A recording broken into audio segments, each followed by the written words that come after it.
ఏం బావా పాండిచ్చేరికి పోయింటి ఉంటుంది, ఎట్లా జరిగింది ప్రయాణం? అంతా బాగా జరిగిందా? బాగా జరిగింది, బాగుంటది. బీచ్లు అంట అవి ఇవి బాగా ఎంజాయ్ చేసింటావులే. పోయినాం కదా బాగుంటది, అదే పనిగా పోయినాం కదా, అందుకు ఇంకా చేసినాం పలకంగా. నువ్వు పాండిచ్చేరి పోయి వచ్చినావు లేదా? నిజంగా అంటే పోయి వచ్చే లోపల ఇక్కడ ఒక దొంగతనం జరిగింది. ఆడ అపార్ట్మెంట్ ఉంది, అపార్ట్మెంట్ లో లాస్ట్ ఫ్లోర్ లో పైన లాస్ట్ చివరికి ఉంది చూడు, 109 ఫ్లాట్ నెంబర్. అదే శివ వాళ్ళదా? దాంట్లో దొంగతనం జరిగింది బావా. ఎప్పుడు అనిల్? మొన్ననే బావా. నేను పోయినప్పుడా? నువ్వు ఆ రోజు రాత్రి పోయినావు, తెల్లారాలకి ఇది జరిగింది. అయ్యా, పని అయింది బామడిది. ఏం చేస్తాడు మళ్ళీ అప్ప? ఏందో చెప్పుకుంటే బాధలు, పెద్ద బాధ.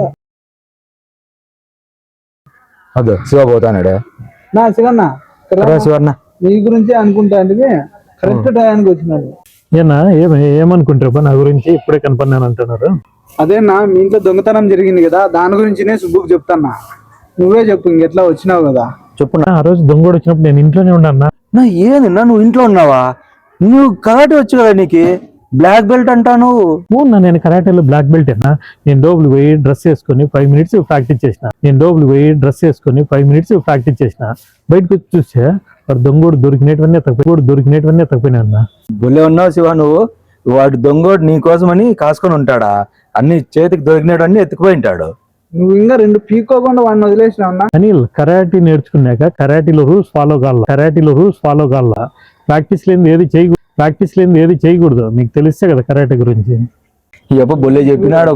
ప్రాక్టీస్ డ్రెస్ ఏంది ఇదంతా? ఆయప్ప ఎప్పుడు అంతే స్వామి. ఎప్పుడు చూడు ప్రాక్టీస్ మీన్స్ మ్యాన్ పర్ఫెక్ట్ అన్నట్లు, చెప్తాడంతా. దొంగని 2 పీక్కోకుండా వాడు దొంగతనం చేసే వరకు ప్రాక్టీస్ అంట. అన్ని ఎత్తకపోయింటావు ఇప్పుడు. కావాలలే ఇట్లా వాళ్ళకి కావాల్సిందే.